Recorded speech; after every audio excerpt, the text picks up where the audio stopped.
Hello students, તો કેમ છો બધા? મજામાં? આઈ હોપ કે તમે બધા મજામાં હશો. અને આજનો આપણો જે ટોપિક છે એ છે ધોરણ 11 ચેપ્ટર નંબર 7 ગુરુત્વાકર્ષણના સ્વાધ્યાયના પ્રશ્નો. તો જી હા મિત્રો, કોઈ પણ પ્રકારનો ટાઈમ વેસ્ટ ના કરતા સીધા જ ક્વેશ્ચન તરફ આગળ વધીએ, કારણ કે આપણો મોટો તો એક જ છે ને, હા કે ના, કે તમે ઓછામાં ઓછા સમયમાં વધારેમાં વધારે ગેઇન કરી શકો. ચલો ડન.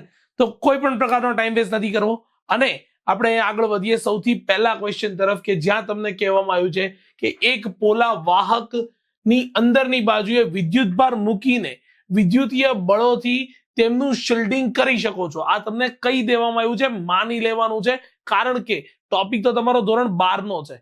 હા, બરાબર છે. ધોરણ 12 ની અંદર તમે વિદ્યુતભાર ભણવાના છો, બટ તમને એવું કહી દીધું છે કે વિદ્યુતભારને તમે શિલ્ડિંગ કરી શકો છો. ધેટ મીન્સ કે વિદ્યુતભારની અસરને તમે કંટ્રોલ કરી શકો છો, નાબૂદ કરી શકો છો, આ બધું જ કરી શકો છો, બરાબર છે. પરંતુ કોઈ પણ પદાર્થને પોલા ગોળાની અંદર મૂકીને અથવા અન્ય કોઈ રીતે તેમની નજીકના દ્રવ્યનો ગુરુત્વીય અસરને શિલ્ડિંગ કરી શકાય. મતલબ કે ગુરુત્વીય અસર જે છે એને તમે નાબૂદ કરી શકો છો. આ તમને પૂછવામાં આવ્યું છે કે ગુરુત્વીય અસરને તમે નાબૂદ કરી શકો ખરા? તો આનો સીધો સિમ્પલ જવાબ આવે ના. આવું ક્યારેય પોસિબલ નથી, બરાબર છે, કે તમે ગુરુત્વ બળને તમે કંટ્રોલ નહીં કરી શકો. વિદ્યુતીય બળને કંટ્રોલ કરી શકાય છે. Just informative base of question હતો. અગેન આપણે આગળ વધી જઈએ. ચલો, પૃથ્વીની આસપાસ ભ્રમણ કરતા એક નાના અવકાશયાનની અંદર રહેલો અવકાશયાત્રી ગુરુત્વાકર્ષણની પરખ કરી શકતો નથી. ઓબ્વિયસ છે ને, નાનું છે, બરાબર છે, તો એ ગુરુત્વાકર્ષણની પરખ નહીં કરી શકે, બરાબર છે. એને તો એ પૃથ્વીની ગુરુત્વાકર્ષણની ખૂબ જ બહાર છે, બરાબર છે, તો એને તો એકદમ ગ્રેવિટી ફીલ જ નહીં થાય. પરંતુ જો પૃથ્વીની આસપાસ કક્ષીય ભ્રમણ કરતા અવકાશ મથકનું પરિમાણ, સાઇઝ ખૂબ જ મોટી હોય, બરાબર છે, તો જે છે એ ગુરુત્વાકર્ષણની પરખ કરવાની આશા રાખી શકાય. Yes, obviously. તો આનો જવાબ આવશે હા, આની આશા રાખી શકાય, કારણ કે એનું દળ અને કદ ખૂબ જ મોટું છે, બરાબર. તો ત્યાં તમે 100% ગ્રેવિટી ફીલ કરી શકો છો. આમ બી તમે જે છે લોસ ઇન ધ સ્પેસ, આ એક વેબ સિરીઝ છે, એની અંદર પણ એમાં આ જ પ્રકારના અવકાશયાનો બતાવેલા છે, બરાબર. જો તમે જોઈ હોય તો એ તમને તમને આઈડિયા હશે. લોસ્ટ ઇન સ્પેસ એવું કંઈક નામ છે, બરાબર. બહુ પહેલા જોયેલી હતી. ચલો ડન છે, બરાબર. તો 100% જો એનું સાઇઝ અને પરિમાણ ખૂબ જ મોટા હોય તો તમે 100% આશા રાખી શકો છો. ચલો ડન. નેક્સ્ટ આગળ વધી જઈએ આપણે, કે જો તમે પૃથ્વી પર સૂર્યના લીધે લાગતા અને ચંદ્રને લીધે લાગતા ગુરુત્વીય બળની સરખામણી કરો. પૃથ્વી પર તો બંનેનું બળ લાગશે ને ભાઈ, ચંદ્રનું લાગશે, સૂર્યનું લાગશે, બરાબર છે, બંનેનું બળ લાગશે. ઓકે, તો તમને જણાશે કે સૂર્યનું ખેંચાણ બળ ચંદ્રના ખેંચાણ બળ કરતા મોટું છે. ઓબ્વિયસ વસ્તુ છે, કારણ કે ચંદ્રનું દળ સૂર્યનું દળ ચંદ્ર કરતા તો આમ બી અનેક ગણું મોટું છે. 2 × 10⁻³ કિલોગ્રામ જેટલું નિયરલી ઇક્વલ ટુ છે. ચલો ડન, બરાબર છે. તો આ બાબત હવે પછીના સ્વાધ્યાયમાં ઓકે તો એ કરી શકો છો. આમ છતાં ધરતી પર ચંદ્રના ખેંચાણ બળની અસર ધરતી પર સૂર્યના અસર કરતા મોટી છે. મતલબ ચંદ્રને કારણે જે ખેંચાણ બળ લાગે છે, બરાબર, એ સૂર્યના કારણે જે લાગે છે એના કરતા ખૂબ જ વધારે છે, આવું કેવું છે, બરાબર. ભાઈ જો તમે ગુરુત્વાકર્ષણનો સાર્વત્રિક નિયમ અને એ નિયમ પણ જો તમે સદિશ સ્વરૂપ બહુ વ્યવસ્થિત ભણ્યા હો ને તો તમને એવો એક આઈડિયા હશે. કેવો? તો કે અહીંયા F is proportional to 1/r³ થતું હશે, બરાબર. આ વસ્તુ જો તમે ભણ્યા હો તો તમને ખબર હોય, બરાબર. કારણ કે આમાં તો તમે એમ કહેશો સર ગુરુત્વાકર્ષણ તો વ્યસ્ત વર્ગનો નિયમ નહીં. ભાઈ સદિશ સ્વરૂપ ધ્યાનથી જોઈ લે, સદિશ સ્વરૂપ ધ્યાનથી જોઈ લે તો તને ખબર પડશે કે એમાં આપણે F is proportional to 1/r³ ક્યાંથી લાવ્યા છીએ. ચલો ડન છે. હવે તમે સીધું સિમ્પલ વિચાર કરો કે મારી પાસે અહીંયા મૂન અને સન આ બંનેની જે છે એ સરખામણી છે. તો સીધા સિમ્પલ રીતે તમે અહીંયા લખો તો હું શું લખીશ? F of m એટલે કે moon by F of s sun is equal to શું લખીશ? તો કે વ્યસ્ત વર્ગનો નિયમ થઈ જાય એટલે અહીંયા આવી જશે r of s ના છેદમાં r of મૂન એટલે કે અંતર નો ઘન આવી જશે. ચલો ડન, ખબર પડે છે આટલી વસ્તુ સમજાણી. અને ચંદ્ર મતલબ પૃથ્વીથી સૂર્યનું અંતર ખૂબ જ મોટું છે, એટલે કે RS ખૂબ જ મોટું છે, અને RM પૃથ્વીથી ચંદ્રનું અંતર ખૂબ જ નાનું છે, એટલે કે RM જે છે ખૂબ જ નાનું છે. તો દેખીતી વસ્તુ છે ને કે F of m ની કિંમત જે છે એ ઓબ્વિયસલી વસ્તુ છે ને કે અહીંયા F of m ની કિંમત જે છે એ ખૂબ જ મોટી થઈ જાય F of s થી. પણ રિલેશન કયો છે? રિલેશન છે આ બરાબર છે. જો તમારે આમાં કેલ્ક્યુલેશન કરવી હોય તો હું તમને અહીંયા માત્ર ને માત્ર એનો ડેટા આપી દઉં તો FOR(s) જે છે ને આની કિંમત જે છે એ તમને અહીંયા મળી જતી હશે 1 સેકન્ડ. હા, યસ, R(s) ની કિંમત જે છે એ મળી જશે 1.496 into 10 to power કેટલો છે 11, બરાબર, ના છેદમાં આ આવી જશે 3.8 ગુણ્યા 10 ની કેટલી ઘાત આવી જશે, 10 ની આવી જશે 8 ઘાત, અને આખાનો કરી દેવાનો ઘન, કારણ કે બંનેના ઘન તો છે. પેલા ના જોતા ખબર પડે છે. હા, કારણ કે સીધી સિમ્પલ વસ્તુ તમે 1.4 ને 3.8 જોશો, તમે કહેશો આ તો મોટું, પણ 10 ની ઘાત તો જુઓ. ચલો ડન, ખબર પડે છે. એટલે સીધી સિમ્પલ રીતે આનો જવાબ જે છે એ તમારી પાસે આવી જવાનો છે કેટલો, કે 61 ગુણ્યા 10 ની 6 ઘાત. હા, 10 ની 6 ઘાત કોનો, f(m) અને અહીંયા f(s) તો છે જ. ચલો ડન, ક્લિયર છે આટલી વસ્તુ. તો આટલા ગણું જે છે એ વધારે હશે, અને આટલા ગણું વધારે હોવાથી તમને લોજિકલી એક વસ્તુની ખબર પડી જાય. કેવી? તો કે ચંદ્રને કારણે જે બળ લાગે છે એ બળ 61 ગુણ્યા 10 ની 6 ઘાત જેટલું વધારે છે કોના કરતા, સૂર્યને કારણે જે ભરતીઓને કારણે બળ લાગે છે ને એના કરતા. તો આ રીઝનને કારણે તમારે સીધી સિમ્પલ વસ્તુ છે કે ભરતી પર ચંદ્રની અસર થશે, સૂર્યની અસર નહીં થાય. ચલો ડન, જોઈ લો એક વખત ફટાફટ. આ તમારો ફર્સ્ટ ક્વેશ્ચન હતો, અને ત્યારબાદ ફટાફટ આપણે આગળ વધી જઈએ ગાઈસ. ઓકે, તો નેક્સ્ટ ક્વેશ્ચન તરફ આગળ વધીએ તો ઊંચાઈ વધતા ગુરુત્વ પ્રવેગ શું થાય, વધે કે ઘટે? હવે ઓબ્વિયસ છે ને ભાઈ, ઊંચાઈ વધતા તમારો ગુરુત્વ પ્રવેગ જે છે એ શું થતો હશે, ઘટતો હશે. તો તમારો જવાબ શું આવે છે, ઘટે છે, ઇઝ યોર રાઈટ આન્સર. એક કામ કરીએ, પેનનો કલર બદલાઈ દઈએ કે જેથી કરીને તમને પ્રોપર વે ની અંદર ખબર પડી જાય. ઘટે છે એ તમારો જવાબ આવશે. ચલો ડન, ક્લિયર છે. એના પછીનો જવાબ, ચલો, ઊંડાઈ વધતા, અગેન ઊંડાઈ વધતા પણ પૃથ્વીનો ગુરુત્વ પ્રવેગ શું થાય, ઘટે છે. ચલો, બરાબર છે. ગુરુત્વ પ્રવેગ પૃથ્વીના દળ કે પદાર્થના દળથી સ્વતંત્ર છે. ભાઈ ગુરુત્વ પ્રવેગનું સૂત્ર શું આવશે, તો કે સર એ અમને ખબર છે, G ઇઝ ઇક્વલ ટુ શું આવશે, તો કે કેપિટલ G(m)E અપોન વોટ, તો કે RE નો સ્ક્વેર. અહીંયા ક્યાંય પદાર્થનું દળ નથી આવતું, તો એ પદાર્થના દળથી સ્વતંત્ર છે. બરાબર, એક મિનિટ, પૃથ્વીનું દળ નહીં, હા, પદાર્થનું દળ, સોરી. તો અહીંયા જવાબ શું આવશે, એ પદાર્થના દળથી સ્વતંત્ર છે. પૃથ્વીના દળ ઉપર તો આધાર રાખે ભાઈ, બરાબર. તો પદાર્થના દળથી સ્વતંત્ર છે.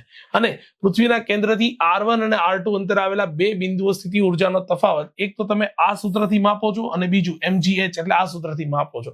કરતા વધુ ચોકસાઈ ભર્યું કયું છે, તો કે ભાઈ આ જે છે એ સૌથી વધુ ચોકસાઈ ભર્યું છે, કારણ કે જે તે બિંદુએ જશો ત્યારે R1 અને R2 ના અંતરો જે છે એ બદલાતા જતા હશે. બરાબર છે. તો ઓબ્વિયસ છે -gm 1/R1 -1/R2 આ સૂત્ર જે છે કયું, સ્થિતિ ઉર્જાનું, એ વધુ ચોકસાઈ પૂર્વકનું છે. ક્લિયર છે, આટલી વસ્તુ ખબર પડી ગઈ. બરાબર, અગેન થિયોરી બેઝ ક્વેશ્ચન હતો. ફટાફટ આપણે આગળ વધી જઈએ. બાકી ક્વેશ્ચનના આન્સર આ રીતે છે. ચલો ડન, ક્લિયર છે.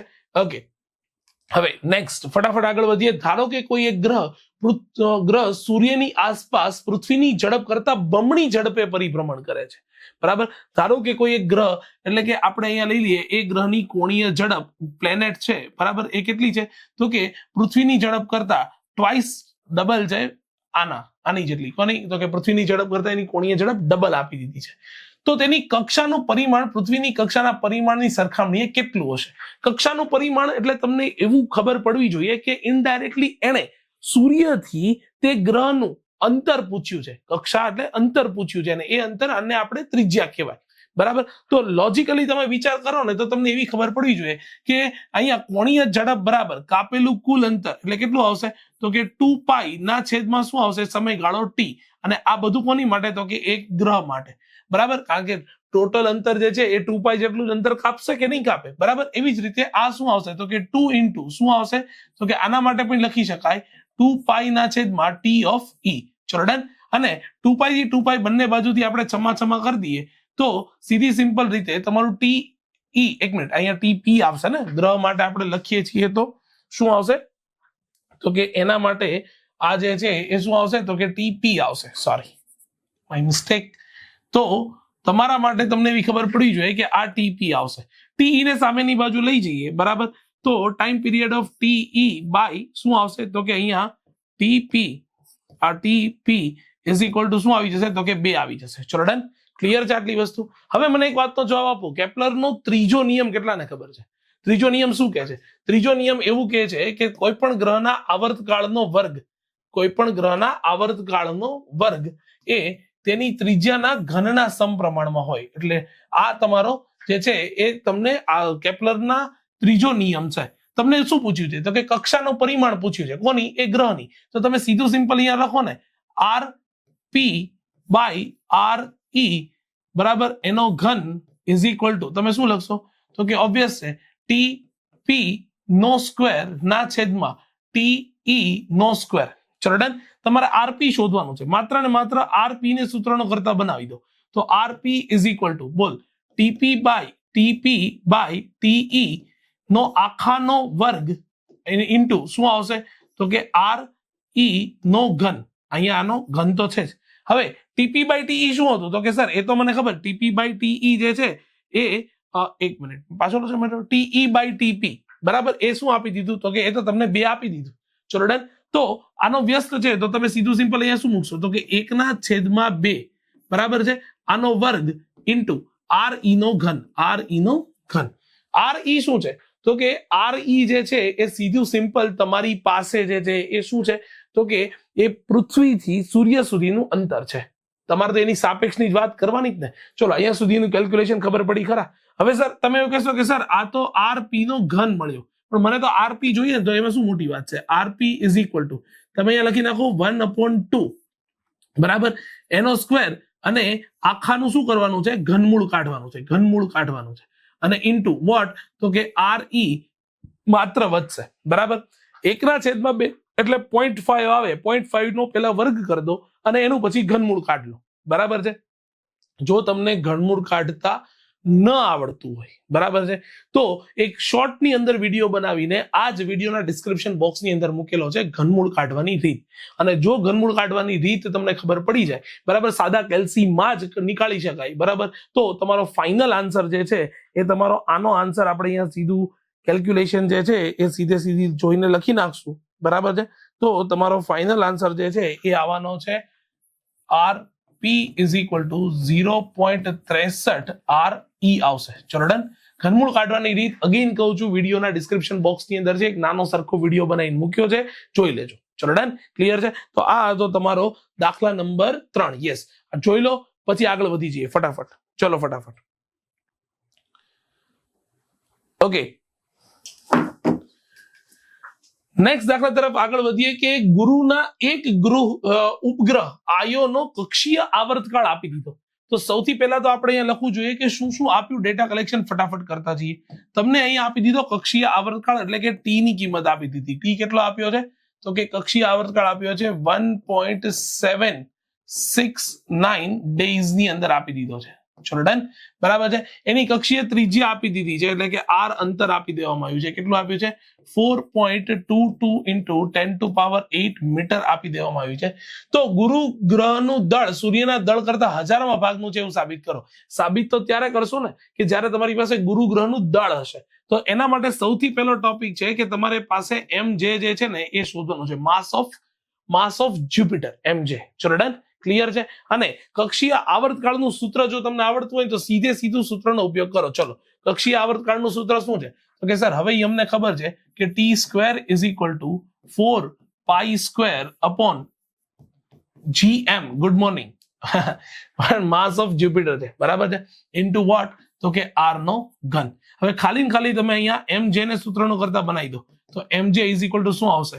4π² અપોન g t નો સ્ક્વેર ઇન્ટુ આર નો ક્યુબ. તમે માત્ર ને માત્ર બધી કિંમતો અહીંયા મૂકશો.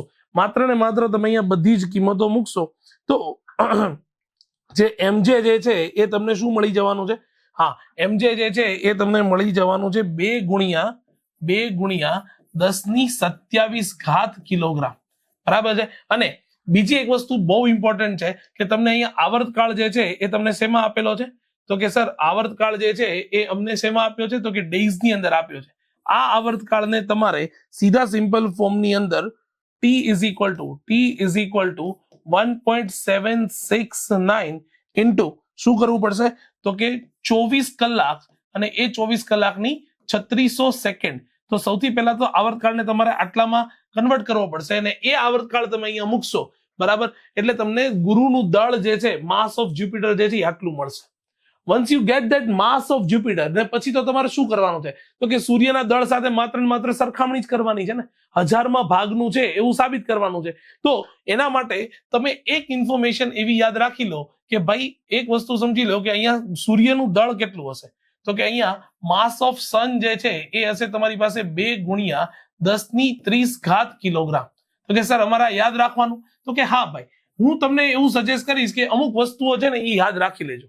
બરાબર. એક્ઝામમાં આપ્યું ના આપ્યું 2 નંબરની વાત છે, તમને આટલી વસ્તુ યાદ રહેવી જોઈએ. ચલો ડન છે, ક્લિયર છે. તો તમને એટલી વસ્તુ જો ખબર પડી જાય તો હવે તમારે સીધું સિમ્પલ કરવાનું જ. બોલ શું કરીશ, તો કે mass of Jupiter by mass of sun કરીશ, તો આ તમારો જવાબ છે 2 ગુણ્યા 10⁻27. અને આ છે તમારી પાસે 2 ગુણ્યા 10⁻30. તો ઓબ્વિયસ છે કે અહીંયા 1/10⁻3. ધેટ મીન્સ કે 1/1000 શું આવશે, 1000 આવી જશે. અને એમજે ને સૂત્રનો કરતા બનાવું તો MJ is equal to 1/1000 into ms આવી જશે. તો ઓબ્વિયસ છે ને, સાબિત થઈ ગયું ને કે ગુરુનું દળ એ સૂર્યના દળ કરતા કેટલામાં ભાગનું છે, 1000માં ભાગનું છે. ચલો ડન, ક્લિયર છે. તો આ હતો તમારો ચોથો દાખલો. ખૂબ જ સાદો સિમ્પલ સરળ વે થી મેં તમને એક્સપ્લેન કરી દીધો. બરાબર છે.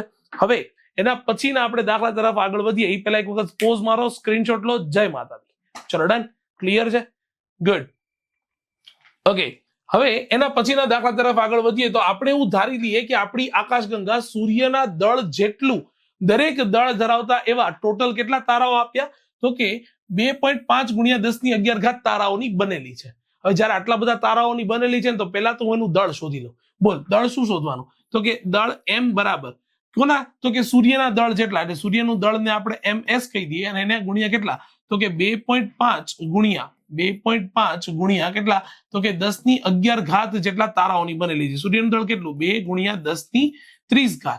બરાબર. એને ગુણ્યા તમે લખશો અહીંયા 2.5 ગુણ્યા 10⁻11. તો ટોટલ થઈ જશે 2.5 ગુણ્યા 2 એટલે આવી જશે 5 ગુણ્યા 10⁻41 કિલોગ્રામ. આ મને ટોટલ દળ આપી દીધું. બરાબર છે. આ આકાશગંગા કેન્દ્રથી કેટલું, તો કે 50,000 લાઇટ યર દૂર રહેલો કોઈ એક તારોને એક પરિભ્રમણ પૂર્ણ કરવા માટે કેટલો સમય લાગશે. એટલે હવે અંતર જે છે ને, અંતર એ કેટલું આપી દીધું, તો કે 50,000 શું આપ્યું, લાઇટ યર આપ્યું. હવે તમને લોજિકલી એક વસ્તુની એવી ખબર પડવી જોઈએ કે લાઇટ યર આપ્યું ને એને તમારે સૌથી પહેલા તો મીટરમાં કન્વર્ટ કરવું પડશે. બરાબર છે. કારણ કે પછી તો બહુ સીધી સિમ્પલ છે ભાઈ વસ્તુ. કેમ, તો કે સર હવે તો અમને ખબર પડે. શું ખબર પડે, તો કે તમને મૂળ તો શું શોધવાનો કીધો, તો કે તમને કેટલો દૂર છે એ શોધવાનું કીધું ને, પરિભ્રમણ પૂર્ણ કરવા માટે કેટલો સમય લાગશે, સમય શોધવાનું કીધું ને. તો આવર્તકાળનું તો સીધું સૂત્ર છે, t² ઇઝ ઇક્વલ ટુ 4π² ના છેદમાં શું આવશે, gm અને ઇન્ટુ વોટ, તો કે r નો ઘન. તમારે બધામાં ખાલી કિંમતો જ મૂકવાની છે, પણ એના માટે સૌથી પહેલા અંતરને તો તમારે કન્વર્ટ કરવું પડશે ને. તો એક વસ્તુ સમજી લો કે લાઇટ યર નો એક સંબંધ છે. કેવો સંબંધ છે, તો કે light year 1 light year is equal two 9.46. અહીંયા 50,000 લાઇટ યર છે એટલે 50,000 ગુણ્યા 9.46 ગુણ્યા 10⁻15 મીટર થાય. આટલી વસ્તુ ખબર પડવી જોઈએ. ચલો ડન. અને આ જવાબ જે છે એ તમારો આવી જવાનો છે, ટોટલ કેટલો આવી જવાનો છે, તો કે એ આવશે 4.73 ગુણ્યા 10 કેટલી ઘાત, તો કે 20 મીટર. ચલો, તમારી પાસે દળ આવી ગયું, તમારી પાસે આવી ગયું. જી ની કિંમત જે છે એ ઓબ્વિયસ છે, તમને ખબર હોય કેટલી હોય, તો કે જી ની કિંમત તમારે લઈ લેવાની છે 6.67 ગુણ્યા 10⁻11 ન્યૂટન ઇન્ટુ મીટર સ્ક્વેર ના છેદમાં કેજી નો સ્ક્વેર. ચલો ડન. આટલી કિંમત જે છે એ તમે મૂકશો તો તમને આવર્તકાળ જે છે એ વર્ષની અંદર મળી જશે. એકચ્યુઅલી તમને જે છે એ સૌથી પહેલા સેકન્ડની અંદર મળશે અને એ જવાબ હું તમને લખીને આપું, જોઈ લો. બહુ સીધું સિમ્પલ છે ભાઈ, આમાં કોઈ રોકેટ સાયન્સ છે નહીં. તો ટી ઇઝ ઇક્વલ ટુ તમને મળી જવાનું છે 11.2 ગુણ્યા 10 કેટલી ઘાત, તો કે 15 સેકન્ડમાં મળવાનું છે. હવે આ સેકન્ડને જો તમારે વર્ષની અંદર કન્વર્ટ કરવું હોય, બરાબર છે, તો તમારે કોના વડે ભાગવું પડશે, તો કે એક વર્ષની અંદર હોય 365, પ્રિસાઇઝલી તમે લખો ને તો 365.25 દિવસ. એક દિવસની અંદર હોય 24 કલાક અને એક કલાકની હોય 3600 સેકન્ડ. આટલા વડે ભાગી નાખો તો તમને જે આખો સમયગાળો મળશે ને એ સમયગાળો મળશે 3.54 ગુણ્યા 10⁸ યર, YEAR. ચલો ડન, ક્લિયર છે? આટલી વસ્તુ ખબર પડે છે, આટલી વસ્તુ સમજાય છે? હા, બહુ સાદું સિમ્પલ છે, એમાં બીજું કોઈ રોકેટ સાયન્સ છે નહીં, બરાબર? તો આ રીતે તમારો દાખલો જે છે એ ગણી શકાય. ચલો ક્લિયર? હા કે ના? આટલી વસ્તુ બોલી જાઓ, બરાબર? ઓકે, આટલી વસ્તુ થઈ જાય એ પછી તમે જોઈ લે કે જો કોઈ અનંત અંતરે સ્થિતિ ઉર્જા શૂન્ય લેવામાં આવે તો કક્ષામાં ભ્રમણ કરતા ઉપગ્રહની કુલ ઉર્જા તેની ગતિ ઉર્જા કે સ્થિતિ ઉર્જાના ઋણ મૂલ્ય જેટલી હોય. ભાઈ એક વસ્તુ સમજી લે કે આ તો મેં છે ને ક્લાસરૂમની અંદર આમ હેશટેગ મારીને આ જે છે ને એ ઇક્વેશન લખાયું છે. કયું? તો કે તમારી કુલ ઉર્જા જે છે એ ઓલવેઝ -k જેટલી હોય ગતિ ઉર્જાના જે છે એ ઋણ મૂલ્ય જેટલી હોય છે. આપણે આવું સાબિત પણ કર્યું છે, એટલે બીજું કોઈ વસ્તુ આમાં વિચારવાની જરૂર નથી. જો હજી ન ખબર પડતી હોય તો ઉપગ્રહની ઉર્જાઓ વાળો જે ટોપિક છે ને એ બહુ વ્યવસ્થિત જોઈ લો, બરાબર છે? કે જેથી કરીને તમને આમાં ખબર પડી જશે, બરાબર છે? અને કક્ષામાં પરિભ્રમણ કરતા ઉપગ્રહને પૃથ્વીના ગુરુત્વાકર્ષણની બહાર મોકલી દેવા માટે, સમજો કક્ષામાં પરિભ્રમણ કરે છે કોઈ ઉપગ્રહ, એને પૃથ્વીના ગુરુત્વાકર્ષણની બહાર મોકલી દેવો છે, બરાબર છે? તો આપવી પડતી ઉર્જા એ ઉપગ્રહના તે જ સ્થાને સ્થિર રહેલા કોઈ પદાર્થના ગુરુત્વાકર્ષણમાંથી બહાર મોકલવા માટે આપવી પડતી ઉર્જા કરતા વધુ હોય કે ઓછી હોય? ના સર, કઈ ખબર ના પડી. સીધું સિમ્પલ સમજો કે એક ઉપગ્રહ જે છે, જે દળનો ઉપગ્રહ છે, એ પૃથ્વીની કક્ષામાં પરિભ્રમણ કરે છે, એને પૃથ્વીની બહાર મોકલવો છે, અને બીજા કેસની અંદર ઉપગ્રહના જ જેટલો દળ ધરાવતો પદાર્થ એ સ્થિર પડેલો છે, બરાબર છે, એને બહાર મોકલવો છે. તો મને એક વાતનો જવાબ આપો કે આ બંને વસ્તુમાંથી કોઈ એક ગતિ કરે છે એ અને એક સ્થિર છે એ, આ બંને વસ્તુમાંથી શેમાં તમારે વધારે ગતિ ઉર્જાની જરૂર પડશે? તો ભાઈ એના માટે તો મારી પાસે જે છે એ ઉર્જાનું નોલેજ હોવું જોઈએ, બરાબર છે? કેવી રીતે ઉર્જાનું નોલેજ હોવું જોઈએ? તો કે ભાઈ બહુ સીધી સિમ્પલ વસ્તુ છે કે જો હું અહીંયા ગતિ ઉર્જાને સૂત્રનો કરતા બનાવીશ, એક તો પેલા સૌથી સમજી લો કે સ્થિતિ ઉર્જા શું થાય. કોઈ પણ પદાર્થની સ્થિતિ ઉર્જા શું થાય? તો કે જ્યારે કોઈ ઉપગ્રહ પૃથ્વીની h જેટલી ઊંચાઈ ભરે છે તો સ્થિતિ ઉર્જા લખાશે U લખાશે -G m અપોન વોટ? તો કે એ લખાશે RE + H જેટલી લખાશે. ચલો ડન, આ તમારી સ્થિતિ ઉર્જા છે. અને ગતિ ઉર્જા શું લખાશે? તો કે ગતિ ઉર્જા જ્યાં છે એ લખાશે, શું લખાશે? તો કે ગતિ ઉર્જા જે છે એ શું આવશે? તો કે પ્લસ શું આવશે? G me upon what? તો કે upon 2 into bracket RE + H જેટલી આવશે. જો ન ખબર પડતી હોય તો આ વસ્તુ સમજી લો. હવે તમે અત્યારે ખાલી મૂલ્ય ઉપર કોન્સન્ટ્રેટ કરો, માનો કે આને બી અત્યારે ધન કહી દો, માત્ર મૂલ્ય ઉપર કોન્સન્ટ્રેટ કરો, બરાબર છે? તો તમને એવી ખબર પડવી જોઈએ કે આ મૂલ્ય જે છે ને એ સ્થિતિ ઉર્જા કરતા ઓછું છે. જો આખાને તમે 2 વડે ભાગો ત્યારે તમને ગતિ ઉર્જા મળે છે, બરાબર? તો જે પદાર્થ ઓલરેડી ગતિમાં છે એને પૃથ્વીની બહાર ફેંકવો છે તો ઓછી ઉર્જાની જરૂર પડશે, અને જે પદાર્થ સ્થિર પડેલો છે એને બહાર ફેંકવા માટે વધુ ઉર્જાની જરૂર પડશે. તો એટલા જ સ્થાને રહેલા કોઈ બીજા પદાર્થને ગુરુત્વાકર્ષણમાંથી બહાર મોકલવા માટે જરૂરી ઉર્જા કરતા વધુ ઇઝ યોર રાઈટ આન્સર, વધુ ઉર્જા હોય છે. ચલો ડન. કેમ? કારણ કે ગતિ ઉર્જાનું મૂલ્ય સ્થિતિ ઉર્જાના અડધા ભાગનું છે ભાઈ, બરાબર? આ વસ્તુ બહુ વ્યવસ્થિત શાંતિથી જોઈ લેજો. તમને હજી હું કહું છું, રિલેશન જે છે એ રિલેશન છે તમારી પાસે E is equal two total ઉર્જા, E ઇઝ ઇક્વલ ટુ, બોલ શું થઈ જશે? ટોટલ ઉર્જા તમારી પાસે E ઇઝ ઇક્વલ ટુ થઈ જશે U/K, બરાબર છે? તો ગતિ ઉર્જા અને કુલ ઉર્જા, સ્થિતિ ઉર્જા અને કુલ ઉર્જાનો સંબંધ કંઈક આ રીતનો મળે છે. ચલો ડન, ક્લિયર છે? આટલી વસ્તુ ખબર પડી, બરાબર? તો બહુ વ્યવસ્થિત સમજી લો કે ગતિ ઉર્જા અને સ્થિતિ ઉર્જામાંથી જે પદાર્થ ગતિમાં હશે એને બહાર ફેંકવા માટે ઓછી ઉર્જાની જરૂર પડશે. જે પદાર્થ એટલી જ ઊંચાઈ અને એટલા જ દળે સ્થિર રહેલો છે એને પૃથ્વીના ગુરુત્વાકર્ષણમાંથી બહાર ફેંકવા માટે વધુ ઉર્જાની જરૂર પડશે. That is all your answer. આ જ તમારો કોન્સેપ્ટ હતો. અને બાકી સૂત્રના સ્વરૂપની અંદર ખાલી આટલી વસ્તુ હજી હું કહું છું, ખાલી આટલી વસ્તુ યાદ રાખી લો, બરાબર છે? તમારા ઘણા બધા પ્રોબ્લેમ સોલ્વ થઈ જશે. જ્યાં E કુલ ઉર્જા છે, K ગતિ ઉર્જા છે, U જે છે સ્થિતિ ઉર્જા છે, માત્ર આટલો કોન્સેપ્ટ સમજો, બાકી આ બધા મોટા ઇક્વેશન યાદ ન રહે તો પણ ચાલશે. ચલો ડન, ક્લિયર છે, બરાબર? તો અગેન જોઈ લો એક વખત, પછી એના પછીના આગળના દાખલા તરફ જે છે આગળ વધીએ તો તમને અહીંયા કહેવામાં આવ્યું છે કે કોઈ પદાર્થને પૃથ્વીમાંથી બહાર ફેંકતા નિષ્ક્રમણ ઝડપ. અચ્છા, નિષ્ક્રમણ ઝડપનું સૂત્ર શું છે? તો કે સર એ આવડે, VE is equal two √2 G into R into E. હા કે ના? આ નિષ્ક્રમણ ઝડપનું સૂત્ર છે કે નહીં? અને હા કે ના બોલી જા, ચાલ. અને જો આ વસ્તુ ન ખબર હોય તો તમને એક નિષ્ક્રમણ ઝડપનું સૂત્ર આવું પણ આવડવું જોઈએ. VE is equal to under root of શું આવશે 2GME upon what R into E. આ બંને નિષ્ક્રમણ ઝડપના સૂત્ર છે. માત્ર આરી વડે ગુણી આરી વડે ભાગી નાખો, ઉપરના જી કહી દો એટલે તમારો જવાબ આવી જશે. હવે ખાલી એક વખત ક્વેશ્ચન શાંતિથી વાંચો. બોલો શું કહેવા માંગે છે? ક્વેશ્ચન શું કહેવા માંગે છે? તો કે ક્વેશ્ચન કહેવા માંગે છે કે તેમના પદાર્થના દળ ઉપર આધારિત છે. તો કે ભાઈ સીધું સિમ્પલ લોજિકલી વિચાર કરો કે અહીંયા તમને આખા નિષ્ક્રમણ ઝડપના સૂત્રની અંદર ક્યાંય પદાર્થનું દળ દેખાય છે? પદાર્થનું દળ દેખાય છે? તો કે ના. તો નિષ્ક્રમણ ઝડપ આના ઉપર આધારિત નથી. બરાબર. જ્યાંથી ફેંકવામાં છે તેના સ્થાન પર આધારિત છે?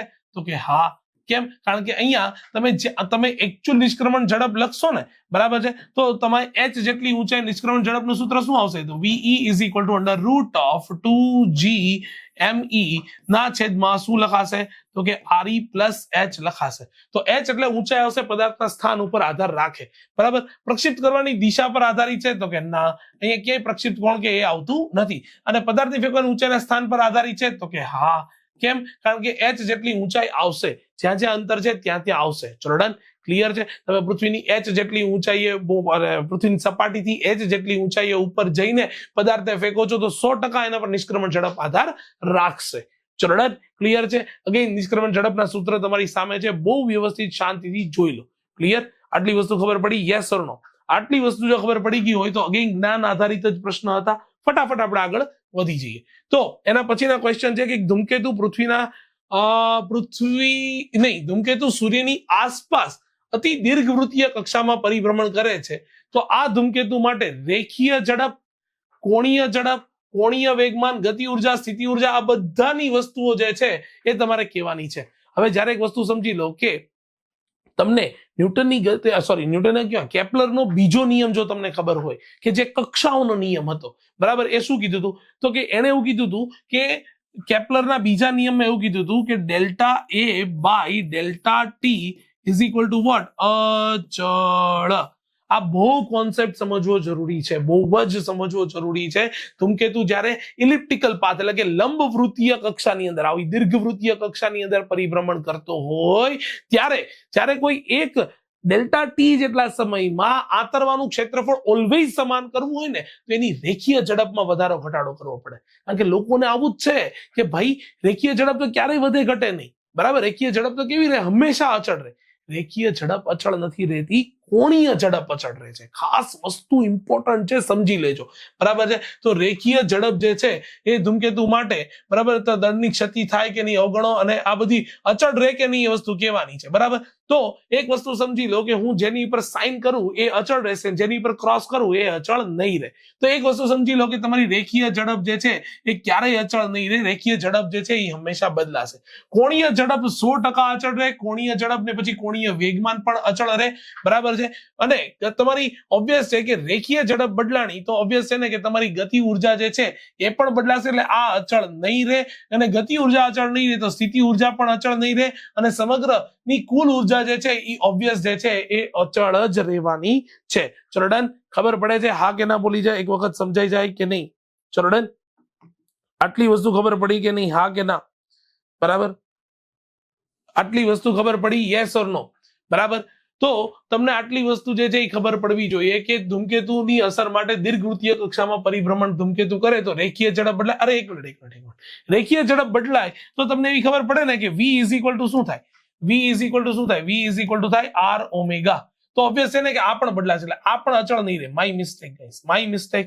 બરાબર. તો રેખીય ઝડપ અચળ નહીં રહે, કોણીય ઝડપ અચળ નહીં રહે, કોણીય વેગમાન 100% અચળ રહેશે. કોણીય વેગમાન અચળ રહેશે, ગતિ ઉર્જા અચળ નહીં રહે, સ્થિતિ ઉર્જા અચળ નહીં રહે, અને કુલ ઉર્જા જે છે એ જ અચળ રહેશે. ચલો ડન. ક્લિયર છે? તો રેખીય ઝડપ, કોણીય ઝડપ બદલાય, ગતિ ઉર્જા, સ્થિતિ ઉર્જા બદલાય, પણ કોણીય વેગમાન અને કુલ ઉર્જા કેવી રહે? અચળ રહે. બરાબર. અગી બરાબર. જો આવી મિસ્ટેકો નહીં કરવાની. બરાબર. V is equal two R omega હંમેશા યાદ રાખી લેવાનું. બરાબર. તો આની ઉપરથી તમને ખબર પડી જાય. ચલો ક્લિયર. ઓકે. હવે 8મા પછી 9મા ક્વેશ્ચન તરફ આપણે આગળ વધીએ. તો અવકાશ યાત્રીને થતી પીડામાં કયા લક્ષણો જણાય છે? પગમાં સોજો, ભાઈ પગમાં સોજો ના આવે. કેમ ના આવે? કારણ કે એને ગુરુત્વાકર્ષણ બળ જ સૌથી ઓછું લાગે છે, તો જે નીચેની બાજુએ ખેંચવા વાળો પાર્ટ છે એ થશે જ નહીં. મતલબ લોહીનું પરિભ્રમણ નીચેની બાજુએ બહુ ઓછા પ્રમાણમાં થશે, તો પગમાં સોજો નહીં આવે, એટલે આ લક્ષણ નહીં જણાય. બરાબર. ચહેરા પર સોજો આવશે, માથું દુખવું 100% થાય અને સંરચનાની તકલીફો પણ પડશે. ચહેરા પર સોજો એટલા માટે આવે કારણ કે તમારો જે મતલબ જે ગુરુત્વાકર્ષણ વાળો પાર્ટ જે છે એ ઓછો હોવાને કારણે લોહીનું પરિભ્રમણ ઉપરની બાજુએ થતું હોય. બરાબર. અને જ્યારે ઉપરની બાજુએ થતું હોય ત્યારે સીધી સિમ્પલ વસ્તુ છે કે આવો પરિભ્રમણને કારણે આ જે મોઢું જે સોજી જાય એવું લાગે, એના કારણે માથું દુખે ને આવું બધું થાય. બરાબર. તો અગેન આ જે છે તમારો થિયોરિટિકલ ક્વેશ્ચન છે. બરાબર. જોઈ લો, આટલા ફેરફારો થાય છે. ક્લિયર? બરાબર. આગળ વધી જઈએ આપણે એના પછીના સમ તરફ. તો તમને અહીંયા બે પ્રશ્નો આપેલા છે કે 10મો અને 11મો બંને સાથે છે ને સેમ આકૃતિઓ છે. બરાબર છે.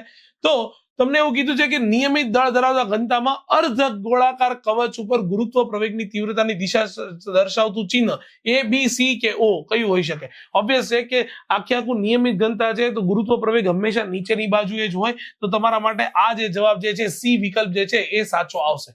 બરાબર. અને સેમ વસ્તુ તમને પૂછી છે કે ઉપરના પ્રશ્નની અંદર P બિંદુ જે છે એ યાદચ્છિક રીતે બીજી કોઈ જગ્યાએ લેવામાં આવે તો એમાં D, E, F અને G, એટલે કે હવે આ આકૃતિ જુઓ તો એમાં પણ તમારો E ઓપ્શન જે છે એ સાચો આવશે. બરાબર. હંમેશા ગુરુત્વ પ્રવેગ નીચેની બાજુએ જ ખેંચાતો લાગે છે, નિયમિત ઘનતા વાળો ગોળો છે એટલા માટે. એવું ના થાય કે આપણે જેમ જેમ વિષુવવૃત્તથી દૂર જતા જઈએ અથવા પૃથ્વીના ગુરુત્વ કેન્દ્રથી દૂર જતા જઈએ એમ આપણો જે બળ જે છે એ આવી રીતે આમ સ્લાઇટલી લાગતું હોય. બરાબર. ના લાગે, નીચેની બાજુએ જ લાગે. ચલો ડન. ક્લિયર છે? અગેન જ્ઞાન આધારિત પ્રશ્નો છે. તો એના પછીના ક્વેશ્ચન તરફ ફટાફટ આગળ વધી જઈએ. તો પૃથ્વી પર એક રોકેટ એ સૂર્ય તરફ છોડવામાં આવે છે. ક્યાં બાત છે. બરાબર છે. તો પૃથ્વીના કેન્દ્રથી કેટલા અંતરે રોકેટ પર લાગતું ગુરુત્વ બળ જે છે એ શૂન્ય બને છે? હવે સીધી સિમ્પલ છે ને, રોકેટ ઉપર બે જગ્યાએ બળ લાગશે. કોણ કોણ બળ લગાડશે? તો કે રોકેટ ઉપર F of G એટલે કે તમારું ગુરુત્વાકર્ષણ બળ લાગશે is equal two F of E. એક મિનિટ, આપણે એકચ્યુઅલી કામ કરીએ કે અહીંયા અર્થને કારણે લાગતું બળ એટલે F of E લખી નાખીએ, અને સૂર્યને કારણે લાગતું બળ એટલે તમારું શું લખી નાખીએ? તો કે F of S લખી નાખીએ. એટલે અહીંયા લખીએ F of E અને અહીંયા લખીએ F of S. ચલો ડન. હવે લોજિકલી વિચાર કરો કે માનો કે આ કોઈ તમારી પૃથ્વી છે અને અહીંયા તમારો સૂર્ય છે. બરાબર. હવે રોકેટ ક્યાંક અહીંયા ક્યાંક પહોંચ્યું. બરાબર. ત્યારે એના પર લાગતું પરિણામી બળ F ઇઝ ઇક્વલ ટુ શું થઈ ગયું? 0 થઈ ગયું. તો આપણે એક કામ કરીએ ને કે તમારી પાસે એક આખું અંતર આપી, સૂર્યનું દળ આપ્યું, પૃથ્વીનું દળ આપી દીધું અને કક્ષીય ત્રિજ્યા. આ જે ત્રિજ્યા છે ને એ કયું અંતર છે? તો કે અહીંથી લઈને એક્ઝેક્ટ અહીંયા સુધીનું અંતર છે. બરાબર. આને આપણે R કહી દઈએ. તો માની લો કે ભાઈ અહીંયા સુધીનું જે અંતર છે ને, આ સુધીનું જે અંતર છે ને એ તમારું સપોઝ x જેટલું અંતર છે, અને આ અંતર જે છે એ લોજિકલી કેટલું બનશે? તો કે R - x જેટલું બનશે. બરાબર. હવે જ્યારે તમારી અહીંયા આ અર્થ હોય અને આ તમારો સન હોય, બરાબર, તો લાગતા બળો બોલો, પૃથ્વીનું ગુરુત્વાકર્ષી બળ કેટલું લાગશે? તો કે બહુ સીધું સિમ્પલ છે. આ લાગશે G. શું લાગશે? રોકેટનું દળ M, અને આ આવશે માસ ઓફ અર્થ ના છેદમાં અંતર કેટલું? તો કે x નો વર્ગ. x અંતરે 0 થઈ જશે. આ કેટલું લાગશે? G તો અચળ છે. માસ of rocket will be constant. બોલ શું આવશે? માસ ઓફ સન ના છેદમાં શું આવશે? તો કે R - x નો વર્ગ આવી જશે. હવે ઓબ્વિયસ છે G થી G, M થી M કેન્સલ થઈ ગયા. તો માસ ઓફ અર્થ બોલો, પૃથ્વીનું દળ કેટલું લેવાનું કીધું છે? તો કે પૃથ્વીનું દળ લેવાનું કીધું છે 6 ગુણ્યા 10⁻²4 ના છેદમાં અહીંયા સીધા સિમ્પલ x નો વર્ગ is equal to mass of sun કેટલું છે? તો કે 2 ગુણ્યા 10⁻30 ના છેદમાં શું આવશે? તો કે R - x નો વર્ગ આવી જશે. ચલો ડન. આટલી વસ્તુ ખબર પડી? આટલી વસ્તુ સમજાણી? 2 ને આ બાજુ લાવી દો, 10⁻ને આ બાજુ લઈ જાઓ. તો આના માટે આપણે કરીએ 6 ના છેદમાં આ 2 આવી જાય અહીંયા આ બાજુ, અને અહીંયા શું હતો? તો કે x નો વર્ગ તો હતો ઇઝ ઇક્વલ ટુ 10⁻30 તો ઉપર હતી ના છેદમાં આ 10⁻24 અહીંયા લઈ જઈએ, 10⁻24 અને અહીંયા આવી જશે R - x નો હોલ સ્ક્વેર આવી જશે. ચલો ડન. સર કેમ આવું કરો છો? હમણાં ખબર પડી જશે. બરાબર. ચલ આ શું આવશે? તો કે આ આવી જશે 3/x નો વર્ગ ઇઝ ઇક્વલ ટુ અહીંયા 10⁻નો કરીએ તો આવશે 10⁻6 ના છેદમાં R - x નો હોલ સ્ક્વેર. હવે ક્રોસ ગુણાકાર કરી નાખ. શું આવશે? 3. અહીંયા શું આવશે? તો કે આ આવી જશે સીધું સિમ્પલ રીતે શું આવશે? 3 × R² - x નો, અરે R - x આવશે ને, એનો બંનેનો હોલ સ્ક્વેર થોડી આવશે. ચલો ડન. તો આ આવી જશે તમારી પાસે, અહીંયા લખીએ R - x નો whole square is equal to શું આવશે? 10⁶ અને x². બંને બાજુ વર્ગમૂળ લઈ લઈએ તો આ આવી જશે √3 into r minus x is equal two આ આવી જશે 10�3 ઇન્ટુ x. ચલ હવે અહીંયા લખી નાખીએ √3 into r minus √3 into x is equal two 10�3 એટલે 1000x. અને આને પેલી બાજુ લઈ જઈએ એટલે આ આવશે √3 into r is equal two 1000x plus શું આવશે √3 ઇન્ટુ x. હવે 1000 ની સાપેક્ષે √3 એટલે 1.73 જે ખૂબ જ નાના છે. તો હું એટલા માટે આટલી મોટી કેલ્ક્યુલેશન કરી. તમે કહેશો કે સર કોઈ દી કેલ્ક્યુલેશન ના કરતા ને આજે કેમ કરો છો? તો આને હું જે છે એ નિગ્લેક્ટ કરી શકીશ. અને જો હું નિગ્લેક્ટ કરી શકું તો માત્ર ને માત્ર મારે અહીંયા x ને સૂત્રનો કરતા બનાવવાનો રહે. તો x ઇઝ ઇક્વલ ટુ શું આવશે? તો કે √3 ઇન્ટુ વોટ? તો કે ત્રિજ્યા કેટલી આપી દીધી? તો કે એ આપી દીધી r એટલે 1.5 ગુણ્યા 10 કેટલી ઘાત? 10⁻11 ના છેદમાં સીધું સિમ્પલ 1000 કરી દઈશ. આ જે જવાબ આવશે એ તમારો જવાબ ઇન ધ મીટર આવી જશે. અને ભાઈ આ જવાબ જે છે એ તમારી પાસે આવે છે સીધે સીધું લખી નાખીશ ભાઈ. ઓકે, તો આ જવાબ જે છે એ આવે છે તમારી પાસે 2.6 ગુણ્યા 10 કેટલી ઘાત? તો કે 8 મીટર જેટલો જવાબ આવશે. ચલો done. Again one of the best question છે, જોઈ લો એક વખત એટલે આગળ વધી જઈએ. ચલો ડન. ક્લિયર છે? આટલી વસ્તુ ખબર પડી? પોઝ મારીને એક વખત જોઈ લો એટલે એની પછીના ક્વેશ્ચન તરફ આગળ વધીએ. ઓકે, નેક્સ્ટ ક્વેશ્ચન તરફ આપણે આગળ વધીએ. તો તમે પૃથ્વીનું વજન સૂર્યનું વજન કેવી રીતે કરશો? તેનો દળનો અંદાજ કેવી રીતે મેળવશો? સરેરાશ ત્રિજ્યા તમને આપી દીધી. ભાઈ તો બહુ સીધું સિમ્પલ છે. મને એવી ખબર છે કે પૃથ્વીને સૂર્યની આસપાસ ફરવા માટે 365 દિવસનો ટાઈમ લાગે છે. 365 દિવસનો ટાઈમ એટલે હું અહીંયા સીધું સિમ્પલ લખીશ કે આવર્તકાળ એટલે t² ઇઝ ઇક્વલ ટુ મારી પાસે સૂત્ર છે 4π² અપોન વોટ? તો કે gms. કારણ કે પૃથ્વી જેની આજુબાજુ ફરે છે એનું દળ આવશે ને તો એ સૂર્યનું દળ આવી જશે અને અહીંયા r નો ઘન આવી જશે. મારે માત્ર સૂર્યનું દળ શોધવું છે તો ms ને સૂત્રનો કરતા બનાવી દઉં. શું આવશે? 4π² ના છેદમાં g into gt² into what? r નો ઘન. દરેક વસ્તુ તમને આપી દેવામાં આવી છે. તમને અહીંયા ત્રિજ્યાની કિંમત જે છે એ અહીંયા આપી દેવામાં આવી છે, બરાબર. હાલાકી કિલોમીટરમાં છે તો એને મીટરમાં કન્વર્ટ કરી દેવાની. r is equal to 1.5 into 10⁻11 metre કરી દેવાની. અને દળ આવર્તકાળ t ઇઝ ઇક્વલ ટુ 365.25 દિવસ એને ગુણ્યા 24 કલાક એને ગુણ્યા 3600 સેકન્ડ. આટલું કરીને તમને જે આવશે એ સેકન્ડમાં આવશે. આ બંનેની કિંમત ઉપાડીને અહીંયા મૂકશો એટલે આ જવાબ તમને મળી જશે 2 × 10⁻30 કિલોગ્રામ. નિયરલી ઇક્વલ ટુ મળશે પણ મળશે આવો જ કંઈક. ચલો ડન. ક્લિયર છે? તો આ રીતે ભાઈ સૂર્યનું દળ નાપી શકાય. બહુ સાદો સિમ્પલ નોર્મલ દાખલો હતો, બરાબર. જોઈ લો એક વખત, બરાબર. એક વખત સ્ક્રીનશોટ લઈ લો, બરાબર. એના પછી આપણે જે છે એ આગળ વધી જઈએ. Okay, next question. શનિ પરના વર્ષનો સમયગાળો, બરાબર, પૃથ્વી પરના વર્ષના સમયગાળા કરતા 29.5 ગણો છે. મતલબ હું અહીંયા બીજું કશું જ નહીં લખું. ટાઈમ પીરિયડ ઓફ સેટર્ન એ જે છે એ 29.5 ગણો વધારે છે ટાઈમ પીરિયડ ઓફ અર્થ કરતા. તો હું સિમ્પલ અહીંયા TS ના છેદમાં TE લખી નાખું તો એ મને મળશે 29.5. ચલો આટલી વસ્તુ ખબર પડી, આટલી વસ્તુ સમજાણી, બરાબર. ઓકે, હવે આગળ વાંચીએ. જો પૃથ્વી સૂર્યથી કેટલા અંતરે હોય તો કે 1.5 × 10⁸ એટલે તમને RE અંતર આપી દીધું. તો સૂર્યથી શનિ કેટલો દૂર હશે? r સેટર્ન જે છે એ પૂછ્યું છે. અને આના માટે આપણું બ્રહ્માસ્ત્ર જે છે એ આપણી પાસે છે. કયું બ્રહ્માસ્ત્ર છે? તો કે અમને એવી ખબર છે સર કે t² ઇઝ પ્રપોઝનલ ટુ r³ થાય. જો ભાઈ તને આટલી વસ્તુ ખબર હોય તો હવે હું તો બીજું કશું જ કરવાનું નથી, બરાબર. મારે તો સાદા સિમ્પલ રીતે શું કરવાનું છે તો કે મારે r(s) શોધવું જ ને. તો હું અહીંયા rs નો ઘન ના છેદમાં re નો ઘન ઇઝ ઇક્વલ ટુ ts નો સ્ક્વેર ના છેદમાં te નો સ્ક્વેર આવું લખી શકીશ.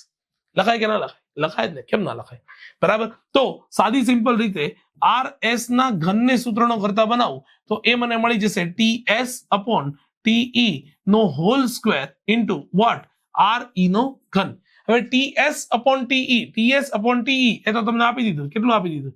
તો કે એ આપી દીધું 29.5 નો સ્ક્વેર ઇન્ટુ re કેટલું આપ્યું છે તો કે એ આપ્યું છે 1.5 × 10⁻11 કિલોમીટર છે ને, મીટરમાં કન્વર્ટ કરી દેવાનું, બરાબર. અને આટલું કરીને બધાયનું જો હું ઘનમૂળ કાઢીશ કે જે મેં તમને શીખવાડ્યું, ભાઈ calculation is up to you guys, હે ને, બરાબર. તો એ તમને ફાઇનલી મળી જવાનું છે કેટલું, 1.43 RS જે છે એ મળી જવાનું છે 1.43 ગુણ્યા 10^12 મીટર મળવાનું છે.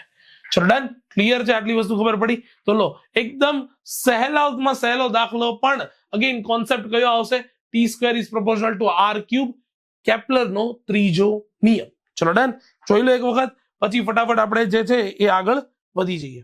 ચલો એના પછીના ક્વેશ્ચન તરફ જો આપણે આગળ વધીએ તો તમને એવું કહી દેવામાં આવ્યું છે કે એક પદાર્થ પૃથ્વીની સપાટી પર વજન તમને અહીં આપી દીધું છે, એટલે કે તમને W ની કિંમત આપી દીધી છે કેટલી, તો કે 63 ન્યૂટન જેટલું આપી દીધું છે.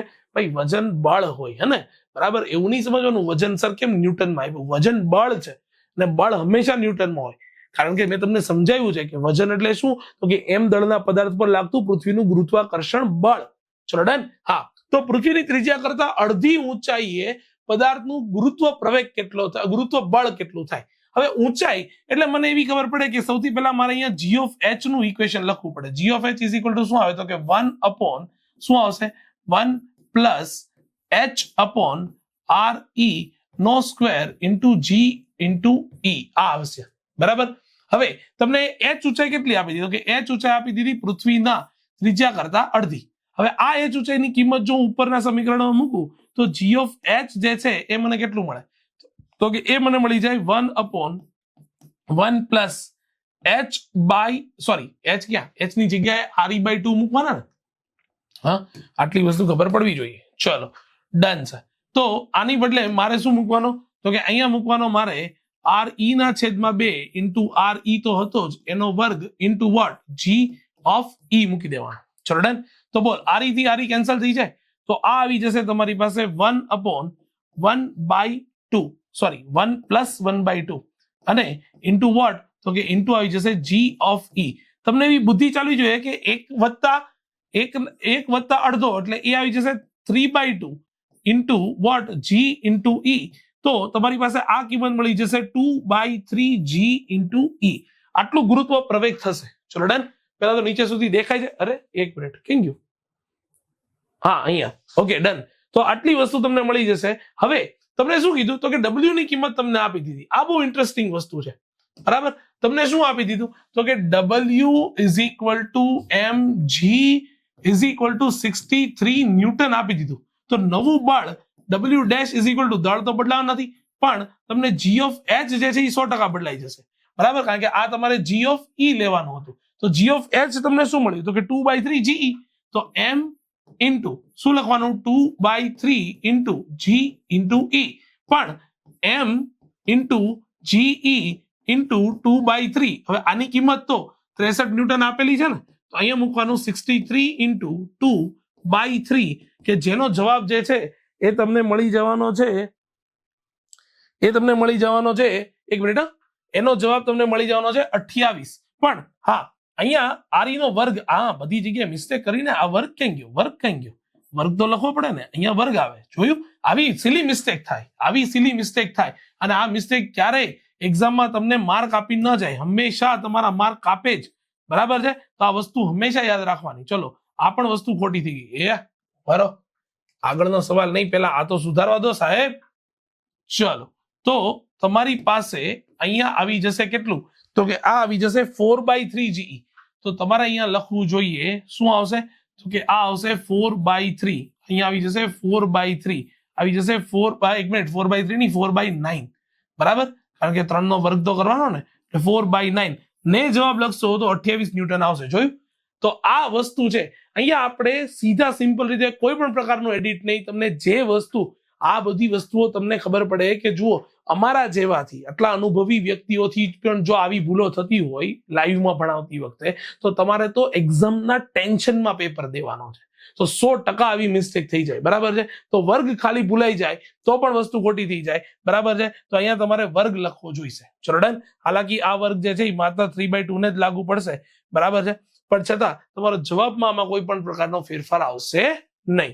ચલો ડન, ક્લિયર છે, આટલી વસ્તુ ખબર પડી. હા કે ના બોલી જા. પછીના ક્વેશ્ચન તરફ આગળ વધીએ તો તમને શું કહેવામાં આવ્યું છે, તમને એવું કહેવામાં આવ્યું છે કે નિયમિત દળ ધરાવતા પૃથ્વીના ગોળો ધારીને પૃથ્વીની સપાટી પર વજન તમને આપી દીધું છે. અગેન તમને અહીંયા ડબલ્યુ આપી દીધું છે.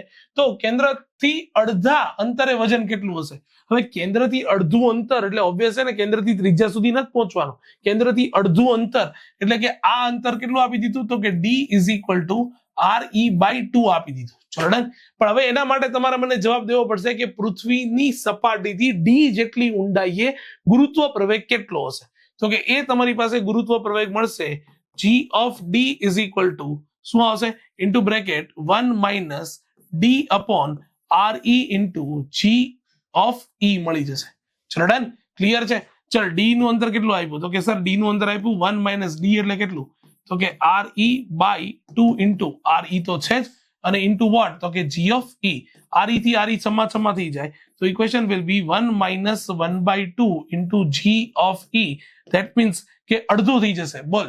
હવે આ આવી જશે તમારી પાસે 0.5 ઇન્ટુ g ઇન્ટુ E. હવે આ તમને g of d મળ્યું ને, પણ તમને જે વજન બળ આપ્યું છે, બરાબર, જે તમને વજન બળ આપ્યું છે એ તમને આપી દીધું w is equal two 125 newton. પણ આ ની કિંમત શું હતી? mg/e હતું. બરાબર. તમારે જે શોધવાનું છે એ તમારે શું શોધવાનું કીધું છે? તો કે નવું વજન બળ w dash is equal two mg@d. હવે gd શું હતું? તો કે mg ઇન્ટુ 0.5. mg તો તમને આપી દીધું, કેટલું આપ્યું? 125. તો અહીંયા સીધું 150 આપ્યું ને. લોચા આજે કેમ આવો થાય છે ખબર જ નહીં પડતી. ગલત બાત. તો અહીંયા તમને જે છે એ તમને કેટલું આપી દીધું? 250 ન્યૂટન. અને 250 ન્યૂટન ની કિંમત તમે જો અહીંયા મૂકશો તો આવી જશે 250 ગુણ્યા 0.5. બરાબર. તો તમને જવાબ મળશે 125 ન્યૂટન. હે જો. ચલો ડન. આટલી વસ્તુ ખબર પડી? તમે કહેશો કે સર બહુ 125 ન્યૂટન લાવવાની જલ્દી હતી. હા ભાઈ, આટલી વસ્તુ હજારો વખત દાખલા ગણાય પછી અમુક જવાબો જે છે યાદ રહી જતા હોય છે. ચલો ડન. ક્લિયર છે? આટલી વસ્તુ ખબર પડી? જોઈ લો એક વખત અને સ્ક્રીનશોટ લઈ લો, પછી આપણે આગળ વધીએ. 16મો દાખલો તમારો પતી ગયો છે. 21 જ દાખલા છે. ફટાફટ દાખલાઓ જે છે કમ્પ્લીટ કરી દેશું. ચલો એના પછીના દાખલા તરફ.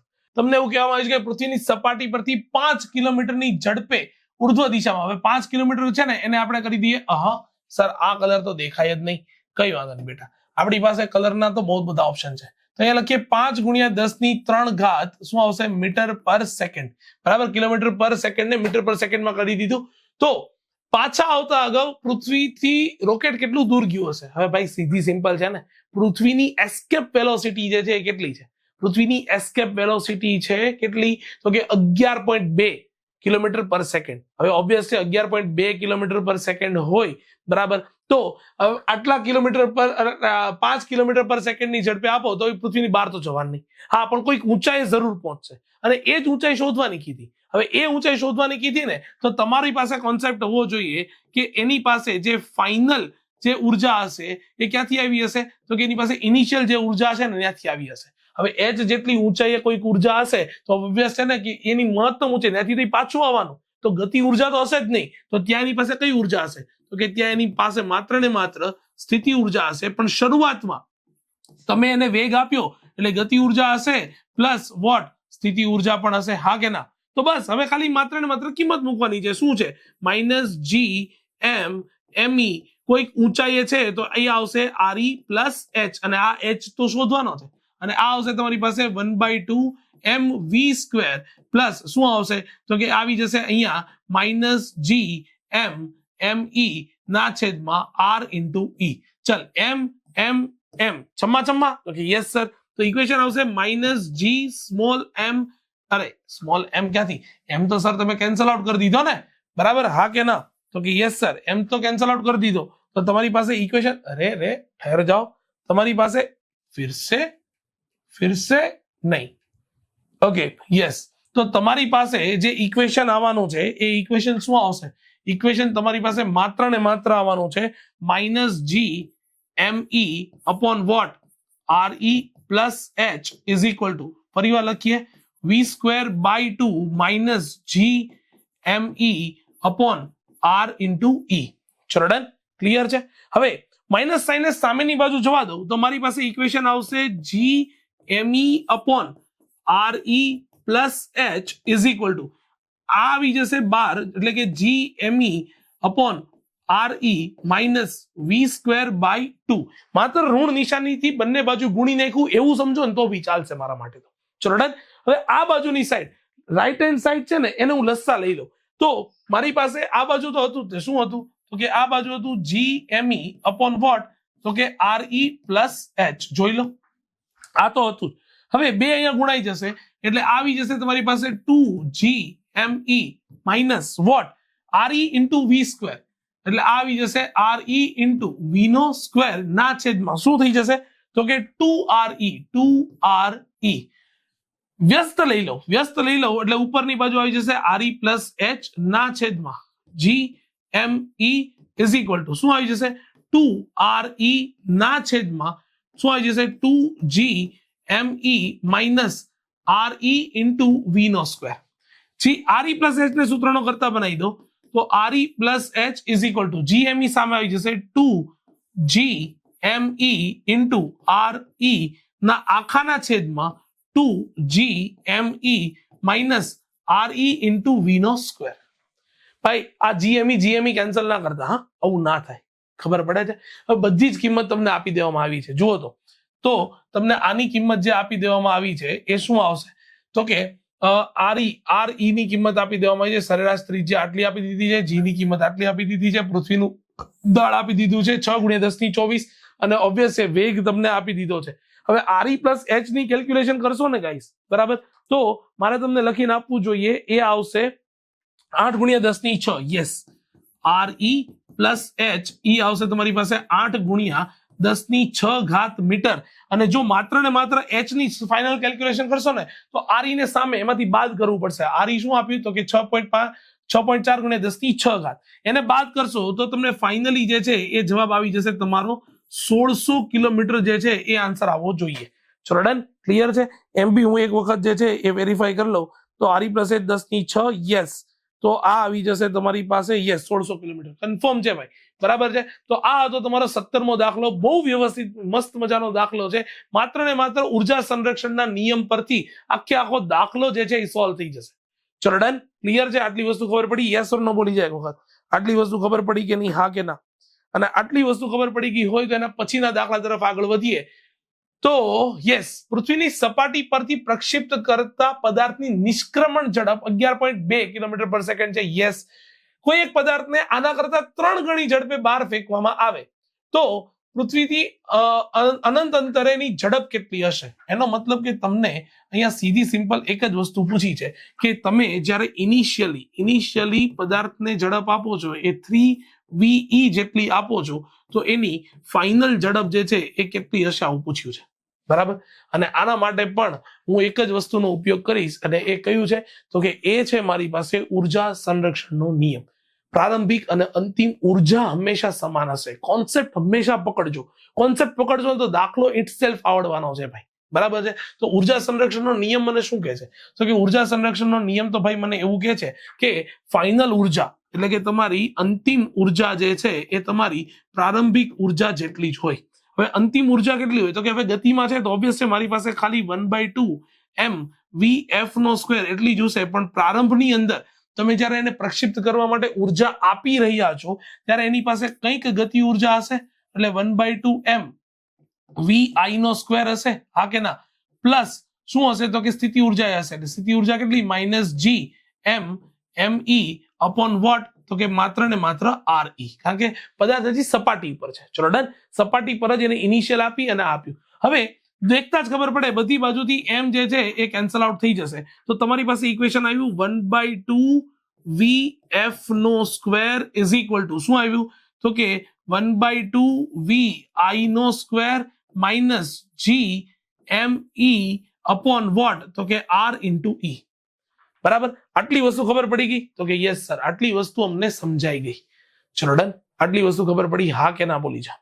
યસ જો તમને આટલી વસ્તુ ખબર પડી ગઈ હોય બરાબર છે તો તમને લોજિકલી અમુક વસ્તુની ખબર પડવી જોઈએ. જો સૌથી પહેલા તો આપણે લસા લઈ લઈએ એટલે આપણું કામ થોડું ઈઝી થઈ જાય. અહીંયા આપણે લખીએ vf² ઇઝ ઇક્વલ ટુ શું આવશે તો કે vi² minus 2gme upon R into E આવી જશે. ચલો અહીંયા સુધીમાં કોઈને કઈ તકલીફ પડે ખરી? આટલી વસ્તુ સમજાણી ખરી? હવે મને એક વાતનો જવાબ આપી દે કે તમારી એસ્કેપ વેલોસિટી શું હતી? તમારી એસ્કેપ વેલોસિટી શું હતી? બોલી જા ચાલ. તો કે સર હવે એસ્કેપ વેલોસિટી વિશે અમને એવી ખબર પડે કે અમારી પાસે એક ઇક્વેશન હતું. કયું હતું? તો કે VE is equal two equation છે શું છે? 2GME અપોન RE, પણ એ આવી જશે રૂટની અંદર. હા ના બોલ. તો કે યસ સર સાચી વાત છે, એ આવી જશે રૂટની અંદર. શું આ બંને બાજુ વર્ક કરી દો તો આ VE નો square is equal to GME upon 2GME upon RE આ ના આવી શકે? તો એ કિંમત તો આ જ છે 2GME અપોન RE. તો આના બરાબર જુઓ તો આવું ઇક્વેશન ના લખાય કે VF નો square is equal to VI નો સ્ક્વેર માઇનસ VE નો સ્ક્વેર. જુઓ તો યસ ઓર નો? આટલી વસ્તુ ખબર પડે કે ના પડે? તો યસ સર, આ તો સીધી સિમ્પલ વસ્તુ થઈ ગઈ. હવે જો તમને આટલું જ્ઞાન આવી જાય ને તો પછી તો તમારે કઈ રોકેટ સાયન્સ છે નહીં, પછી તો બહુ ઈઝી છે. VI એટલે કેટલું છે? તો કે 3VE છે. તો હવે તમે સીધું લખો ને ભાઈ, VF નો square is equal to 3VE નો સ્ક્વેર માઇનસ VE નો સ્ક્વેર, એટલે ટોટલ 9VE સ્ક્વેર માંથી એક VE સ્ક્વેર જાય એટલે ટોટલ આવે 8VE નો સ્ક્વેર. અને આ તમને VF નો સ્ક્વેર મળે તો VF ઇઝ ઇક્વલ ટુ શું મળશે? તો કે √8 ઇન્ટુ VE મળી જશે. અને VE ની કિંમત કેટલી આવશે? તો કે √8 ગુણ્યા 11.2 આવી જશે. અને આટલું કરશો ભાઈ તો તમારો ફાઇનલ જવાબ આવવાનો છે એ કેટલો આવી જશે? તો કે એની કેલ્ક્યુલેશન છે 31.68. યસ, 31.68 કિલોમીટર પર સેકન્ડ આ આન્સર આવશે. ચલો ડન. ક્લિયર છે? હા કે ના બોલી જા. આટલી વસ્તુ ક્લિયર છે કે નહીં? હા કે ના બોલી જાઓ. એકદમ સરસ મજાનો દાખલો છે અને આ રીતે દાખલો ગણાય. હંમેશા ઉર્જા સંરક્ષણના નિયમનો ઉપયોગ કરો અને દાખલા ગણો. જય માતાજી. ચલો ડન. બરાબર છે? એકદમ ઈઝી છે. જોઈ લો એક વખત અને પછી આગળ વધી જઈએ. ઓકે, નેક્સ્ટ ક્વેશ્ચન તરફ આગળ વધીએ કે પૃથ્વીની સપાટીથી 400 કિલોમીટરની ઊંચાઈએ કોઈ એક ઉપગ્રહ કક્ષામાં પરિભ્રમણ કરે છે અને ઉપગ્રહને પૃથ્વીના ગુરુત્વાકર્ષણની અસરમાંથી બહાર મોકલવા માટે કેટલી ઉર્જા ખર્ચવી પડશે? અને આ તમારો કોન્સેપ્ટ છે બંધન ઉર્જાનો. મેં પહેલા કીધું હતું કે પૃથ્વીના ઉપગ્રહને ફરતી રાખવા માટે જે કુલ ઉર્જા જોઈએ છે એટલી જ પણ ધન ઉર્જા આપી દો તો એ પૃથ્વીના ગુરુત્વાકર્ષી ક્ષેત્રમાંથી બહાર ફેંકાઈ જાય. બંધન ઉર્જા જેટલી જ ઉર્જા પણ એના કરતા વિરુદ્ધની આપી દો. જો તમારી કુલ ઉર્જા ધન છે તો બંધન ઉર્જા જે છે એ તમે એને કેવી આપી દો? કુલ ઉર્જા ધન છે તો બંધન ઉર્જા બંધન ઉર્જા હંમેશા ઋણ છે તો કુલ ઉર્જા હંમેશા ધન આપી દો.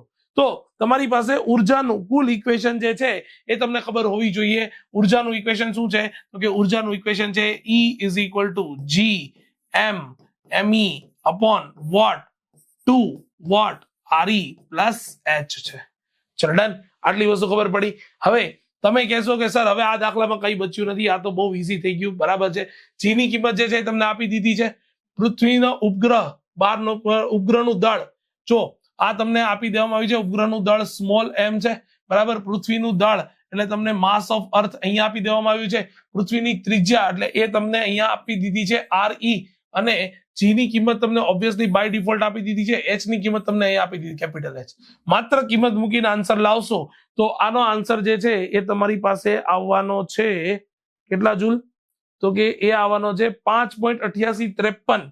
5.8853 ગુણ્યા 10 ની કેટલી? તો કે 10 ની 9 ઘાત જૂલ. યસ, 10 ની 9 ઘાત જૂલ આન્સર આવવાનો છે. ચલો ડન. બરાબર છે. એકદમ ઈઝી વે ની અંદર દાખલો છે. એમાં બીજું કોઈ મોટું રોકેટ સાયન્સ છે નહીં.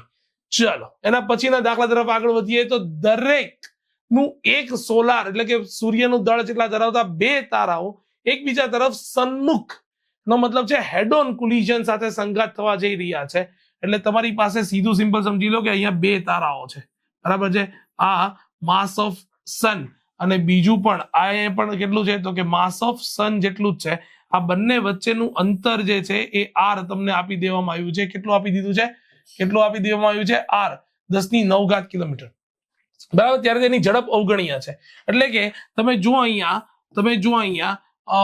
એક મિનિટ તો તેની ત્રિજ્યા આટલી સંઘાત થયા વગર વિકૃત થયા નથી. ધારો ઝડપ કેટલી અથડાશે. તો તમે ફાઇનલ ઇઝ ઇક્વલ ટુ જ્યારે તમે ઇનિશિયલ લખો છો તો પ્રારંભમાં એની ઝડપ જે છે એ 0 છે, એટલે ગતિ ઉર્જા 90 એવું માની લેવાનું. પણ જ્યારે બે તારાઓ એકબીજા સાથે આવી રીતે આમ ભટકાય છે, બરાબર, ધીમે ધીમે ધીમે નજીક તો આવતા હશે, જ્યારે ભટકાય છે તો આ અંતર જે છે એ r જેટલું છે, આ અંતર પણ કેટલું છે, r જેટલું છે, અને એ તમને આપી દેવામાં આવ્યું છે, કેટલું આપી દીધું, ત્રિજ્યાઓ. યસ, આ અંતર આપી દેવામાં આવ્યું છે કેપિટલ R જેટલું. બરાબર બરાબર. તો ત્યારે તેની ઝડપ કેટલી હશે, એટલે કે v ફાઇનલ તમને શોધવાની કીધી કે ફાઇનલ કેટલી હશે. બરાબર. અને અહીંયા તમને બંને તારાઓનું દળ m આપી દેવામાં આવ્યું છે. તો તમને અગેન ગતિ ઉર્જાના સંરક્ષણના નિયમનો ઉપયોગ કરો. મને ખબર નહીં પડતી કે લોકોને કેમ આ વસ્તુ આટલી અઘરી લાગે છે. ભાઈ, તમને ઇનિશિયલ વેગ 0 આપી દીધો તો ત્યારે માત્ર સ્થિતિ ઉર્જા લો. જ્યારે બંને ભટકાય છે તો ઓબ્વિયસ છે કે ગતિ ઉર્જા તો હશે જ, કારણ કે તો શોધવાની કીધી, અને એટલે વેગ શોધવાનું કીધું એટલે ગતિ ઉર્જા તો હશે જ, અને પાછી સ્થિતિ ઉર્જા લઈ લો. પણ લોકો કન્ફ્યુઝ ક્યાં થાય ખબર છે? હું તમને સમજાવું જો ક્યાં થાય.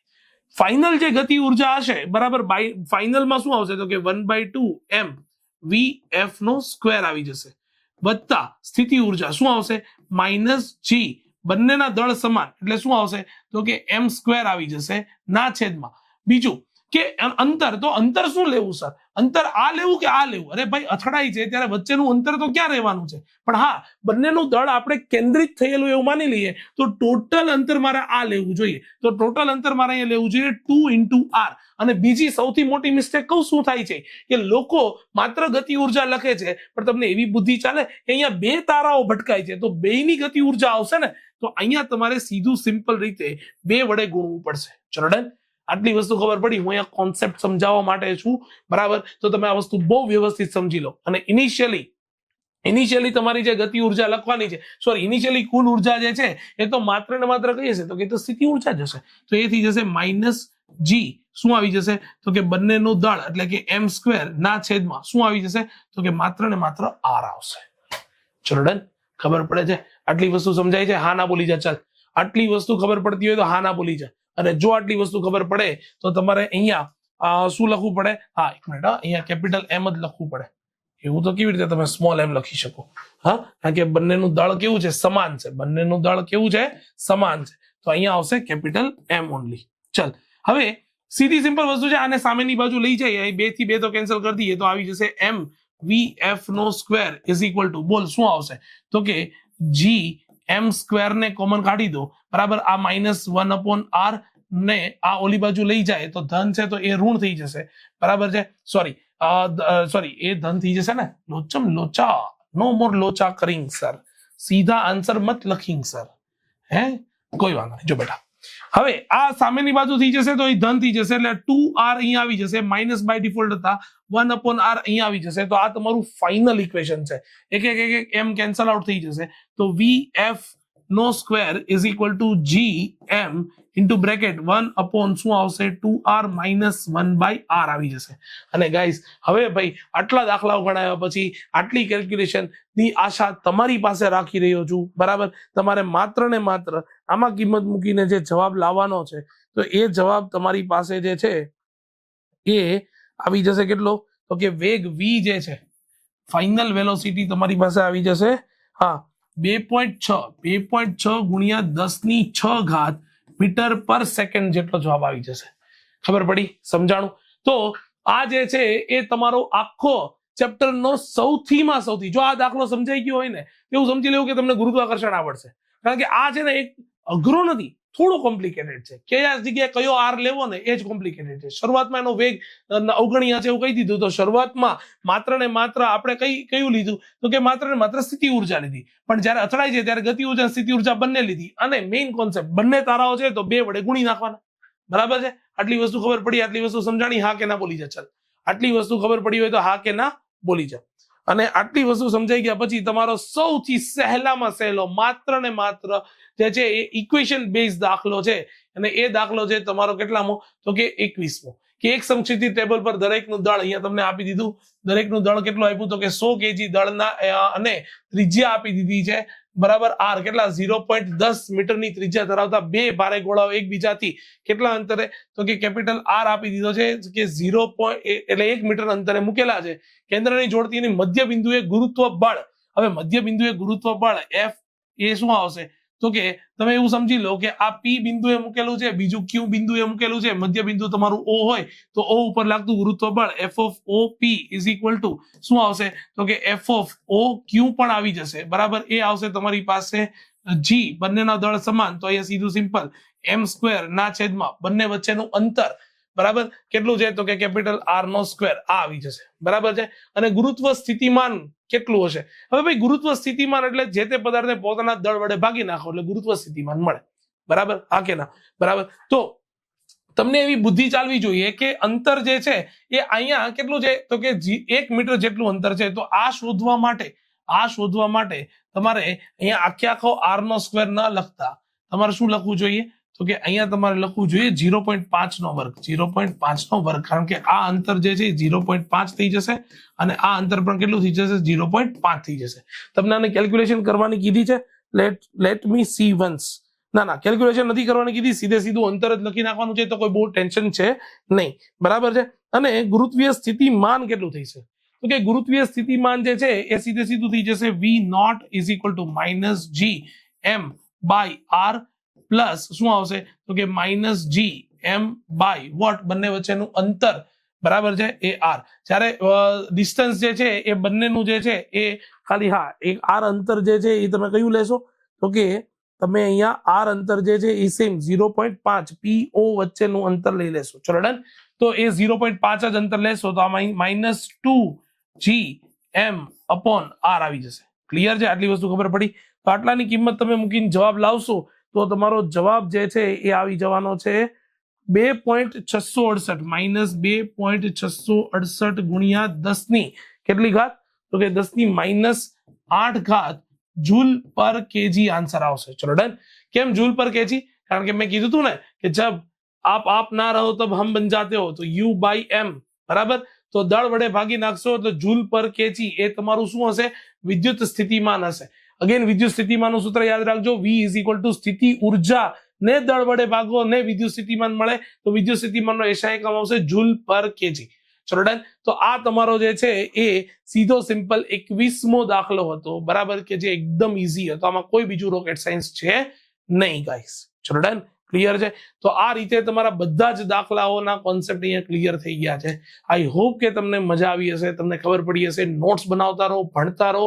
બાકી આવા જ અમેઝિંગ વિડીયો સાથે મળીએ છીએ નેક્સ્ટ વિડીયો લેક્ચરમાં. ને ખાસ રિક્વેસ્ટ છે કે એક સરસ મજાની કમેન્ટ મૂકીને જાજો અને તમારા ફ્રેન્ડ સુધી શેર કરજો. ચલો done. Good night, guys. Good night.